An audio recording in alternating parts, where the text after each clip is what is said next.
10 മണി എന്ന് പറഞ്ഞൊരു സമയമുണ്ടെങ്കിൽ നിങ്ങളെ മക്കൾ ഉറങ്ങിയിരിക്കണം, ഒരു തർക്കവും അക്കാര്യത്തിൽ. 6 മണി എന്ന് പറഞ്ഞൊരു 6 മണിയാകണ്ട, നിങ്ങൾ സുബഹ് ബാങ്ക് ആയിക്കോളി. ആ ബാങ്കിന് നിങ്ങളെ മക്കള് എഴുന്നേറ്റ് പ്രാർത്ഥിക്കട്ടെ, പിന്നെ ഉറങ്ങണ്ട.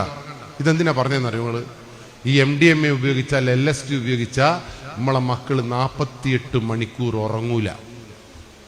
സന്തോഷത്തിന്റെ ദിവസങ്ങളായിരിക്കും. ബാപ്പേനോടും ഉമ്മയോടും പച്ചക്കറി മുറിച്ചേരും, പിടിയപ്പവും ചാണകം കൊണ്ടിടും.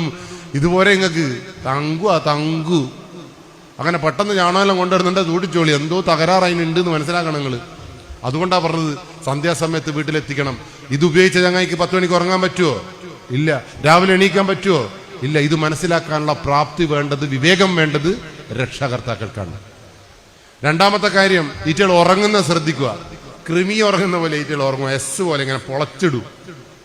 അപ്പൊ ഓർമ്മിച്ചോ എന്തോ എന്ന് വിചാരിച്ചിട്ട് ഇന്ന് വയറ്റുന്നതിനായിട്ട് കുഞ്ഞൻ ഇങ്ങനെ എസ് പോലെ കിടന്നിക്കണ്ട. ചങ്ങായി പറഞ്ഞിക്ക് തങ്കു MDMA എന്ന് പറഞ്ഞാൽ അതിനെ കൊല്ലം നിൽക്കണ്ട, അന്തം വിട്ട് ഈറ്റകൾ അങ്ങളും. അതുകൊണ്ട് സൂക്ഷിച്ച് ഏടുന്നതും കിട്ടിയ സാധനം കൊണ്ട്. ഇനി രണ്ടാമത്തെ, ഭക്ഷണം കഴിക്കുന്ന രീതി. ഈ സാധനം ഉള്ളിൽ ചെന്നിട്ടുണ്ടെങ്കിൽ 48 മണിക്കൂർ ഈറ്റകൾ ഒന്നും തിന്നൂല, ഒരു വെള്ളവും കുടിക്കാൻ പറ്റൂല ഈറ്റക്ക്.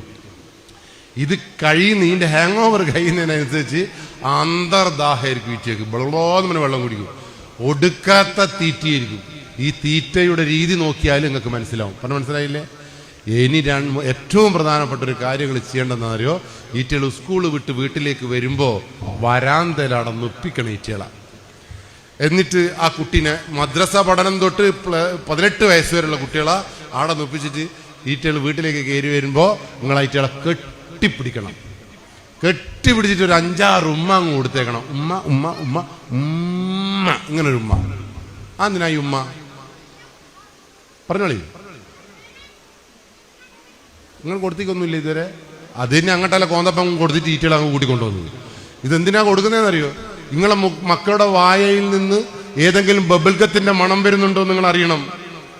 ഏതെങ്കിലും രാസവസ്തുക്കളുടെ ഗന്ധം നിങ്ങളെ മക്കളുടെ മണമല്ലാത്ത അങ്ങോട്ടല്ല കോന്തപ്പന്റെ അത്തറിന്റെ മണം, അങ്ങോട്ടല്ല കോന്തപ്പീന്റെ പിന്നെ പൗഡറിന്റെ മണം, അങ്ങനെ നിങ്ങളെ മുഖത്ത് നിങ്ങളെ മക്കളുടേതല്ലാത്ത എന്തെങ്കിലും മണമുണ്ട് എങ്കിൽ തിരിച്ചറിയുന്നൊരു ഉമ്മയായിട്ട് നിങ്ങൾ മാറിയാലില്ലേ, ഒരു ബാപ്പയായിട്ട് നിങ്ങൾ മാറിയാൽ നിങ്ങളെ മക്കളെ നിങ്ങൾ ഒരിക്കലും നിങ്ങൾക്ക് ലോകത്ത് ആ മക്കൾ ചതിക്കപ്പെടില്ല.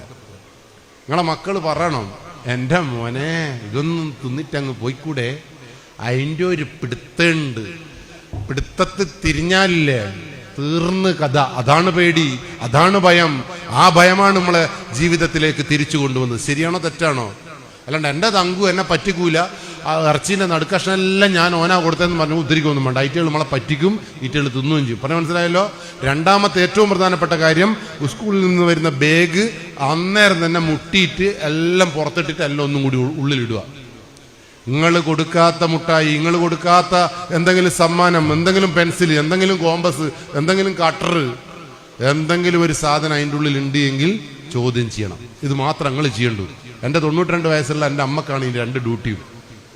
അമ്മ മനോഹരമായിട്ട് അത് ചെയ്യുന്നുണ്ട്. പക്ഷേ അന്തം വിട്ട ചെക്കനില്ലേ, ഭയങ്കര താനാ. ഓനെപ്പോൾ ഉമ്മ കൊടുത്തിട്ടേ കയറ്റു, റെഡിയാണ്. ഞാൻ ഒരു ദിവസം ഞാൻ മേലെയുള്ള അമ്മ കണ്ടില്ല. അമ്മ ഉമ്മയെല്ലാം കൊടുത്ത് ഒന്നുമില്ല. ബുക്ക് പരിശോധിക്കാൻ വേണ്ടി ബാഗ് എടുത്തപ്പോ ഈ ചെക്കൻ അമ്മേനെ കെട്ടിപ്പിടിച്ചിട്ട് ഒറ്റ പറയല, അച്ഛമ്മ, അച്ഛമ്മക്കെന്നെ വിശ്വാസമില്ല അല്ലേ, ഹോയ് ഹോയ്. കരഞ്ഞപ്പോ 92 പറഞ്ഞ്, എനക്കിന്നെ നല്ല വിശ്വാസമുണ്ട്, ആ പൊട്ടൻ അച്ഛനാ ഇതിനെല്ലാം കാരണം. ഞാൻ ഓടി വന്നിട്ട് പറഞ്ഞു, അമ്മ ബാഗ് പരിശോധിക്ക്. അമ്മ പറഞ്ഞാൽ 6 പോറ്റിയല്ല ഞാൻ, പിന്നെ നീനെന്തിനാ ഇനി വിശ്വസിക്കാതിരിക്കുന്നത്? ഓൻ നല്ല തങ്കുവല്ലേ. ഞാൻ പറഞ്ഞ തങ്കുവിന്റെ ബാഗ് എടുത്ത് പരിശോധിക്കുക എന്ന് പറഞ്ഞാല് നിങ്ങൾക്ക് ഓനെന്താ, തങ്കുവിനെന്താ പ്രശ്നം? ബാഗ് എടുക്കുന്നത്, ബുക്ക് പുറത്തിടുന്നു, നിങ്ങൾ എന്നെ ഉള്ളിലിടുന്നത്, അതിനെന്താ പ്രശ്നം? അത് ശരിയാണല്ലോ, പ്രശ്നമൊന്നുമില്ലല്ലോ. പിന്നെ അതിനല്ലേ പ്രശ്നമില്ലാത്തതല്ലേ ഞാൻ പറഞ്ഞത്. അങ്ങനെ ബാഗ് എടുത്ത് പരിശോധിച്ചു മുമ്പില്ലേ, അതിൽ 2 ബബിൾ ഗം, എവിടെയും കാണാത്ത 2 ബബിൾ ഗം. ഒന്നും അങ്ങോട്ടും ഇങ്ങോട്ടും നോക്കിയില്ല, ഒരൊറ്റ അങ്ങ് കൊടുത്തിട്ടേ. ഓനും തിരിഞ്ഞിക്ക് എന്തിനാ കിട്ടിയെന്ന്, അമ്മക്കും തിരിഞ്ഞിക്ക്, എനക്കും തിരിഞ്ഞിക്ക്. ഞാൻ ഇറങ്ങി അങ്ങ് പോയി. പിറ്റേ ദിവസം ഞാൻ എൻ്റെ കൂട്ടുകാരോട് പറഞ്ഞ്, ഇനി റോഡുമ്പോൾ കൂടി പോകുമ്പോൾ 2 ബബിൾഗം കൊടുക്കണം. അങ്ങനെ എൻ്റെ കൂട്ടുകാരനോട് 2 ബബിൾഗം കൊടുത്തപ്പോൾ അവൻ കൈ ഇങ്ങനെ നീട്ടീന് പോലും പെട്ടെന്ന് പറഞ്ഞു, വേണ്ട വേണ്ട അങ്കിൾ, പ്ലീസ് പ്ലീസ്.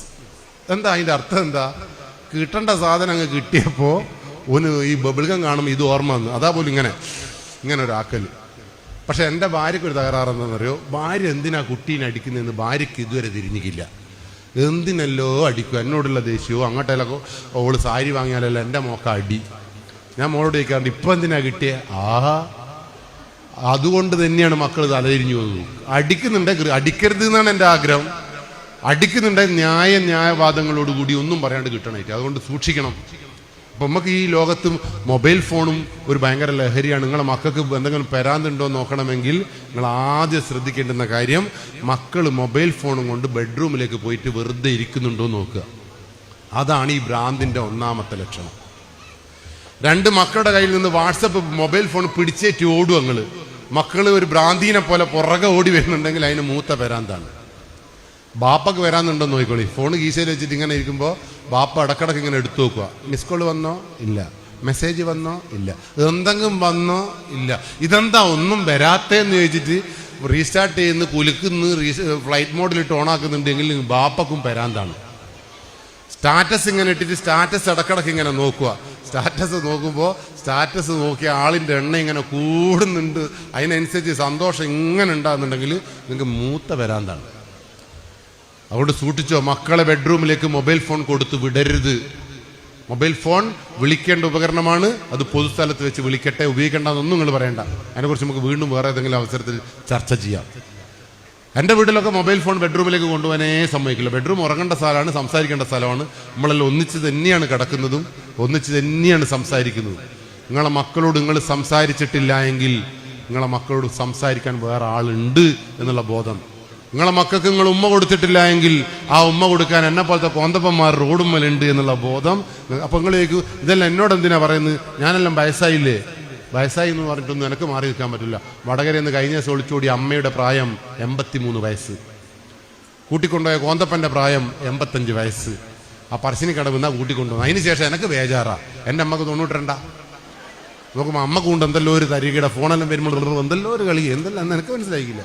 അതുകൊണ്ട് എനിക്ക് ടെൻഷൻ ഉണ്ട്, നിങ്ങൾക്ക് ടെൻഷൻ ഇല്ല. അതാണ് നിങ്ങളും ഞാനും തമ്മിലുള്ള വ്യത്യാസം. ഇനി നിങ്ങൾക്ക് ഫോൺ വരുമ്പോൾ തന്നെ ഞാൻ പറഞ്ഞു തരുമല്ലോ ആരാ വിളിച്ചത്, നിങ്ങളെ ഭർത്താവാ വിളിച്ചെങ്കിൽ ഇപ്പം പറയും ഇങ്ങനെ. അതുകൊണ്ട് ഇതൊന്നും വേണ്ട. എല്ലാവരും വളരെ മനോഹരമായിട്ട് ചർച്ച ചെയ്യാനും സംസാരിക്കാനും ഉള്ള വേദി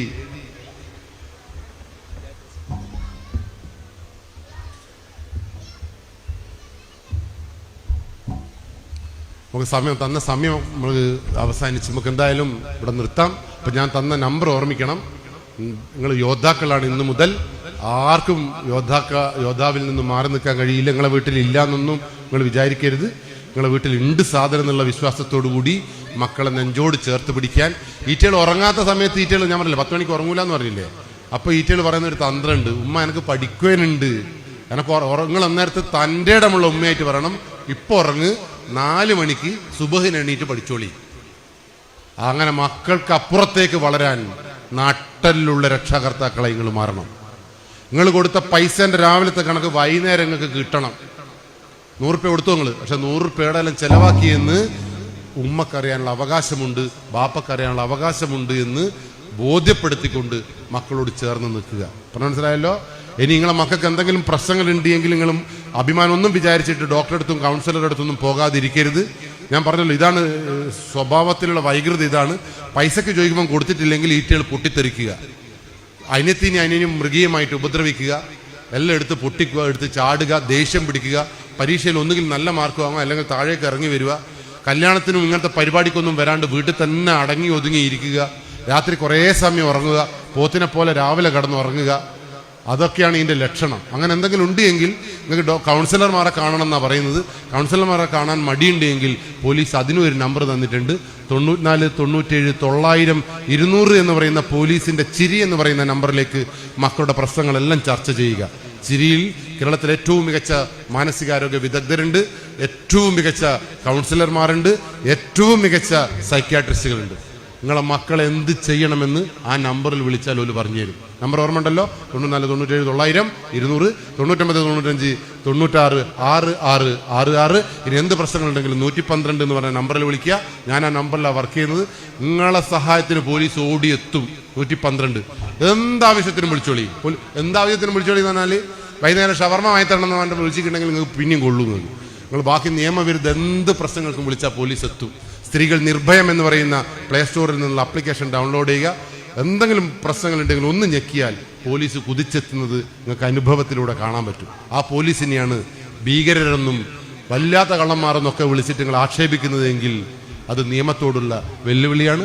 പോലീസ് തെറ്റ് ചെയ്താൽ പോലീസ് ശിക്ഷിക്കപ്പെടട്ടെ, എല്ലാവരും ശാസിക്കപ്പെട്ടെ. എന്തായാലും എനിക്കിങ്ങനെ ഒരു അവസരം തന്ന ഇതിന്റെ സംഘാടകരോട്, ഇത്രയേറെ മഹത്തായ ഒരു പരിപാടിയിൽ 2 വാക്ക് സംസാരിക്കാൻ കിട്ടിയ എല്ലാ ഈ ഒരു എന്താ പറയാ കിട്ടിയതിന് സംഘാടകരോട് നന്ദി.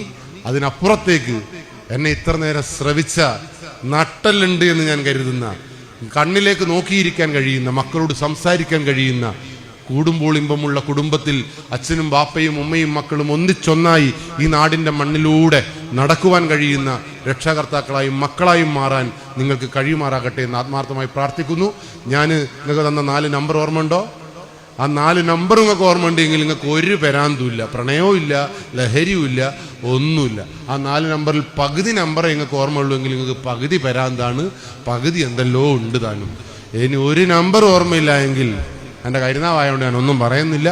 എല്ലാ തലച്ചോറും സമൃദ്ധമാവട്ടെ, എല്ലാ നട്ടലിലും നിവർന്നു നിൽക്കട്ടെ എന്ന് ആത്മാർത്ഥമായി പ്രാർത്ഥിച്ചുകൊണ്ട് നിർത്തുന്നു.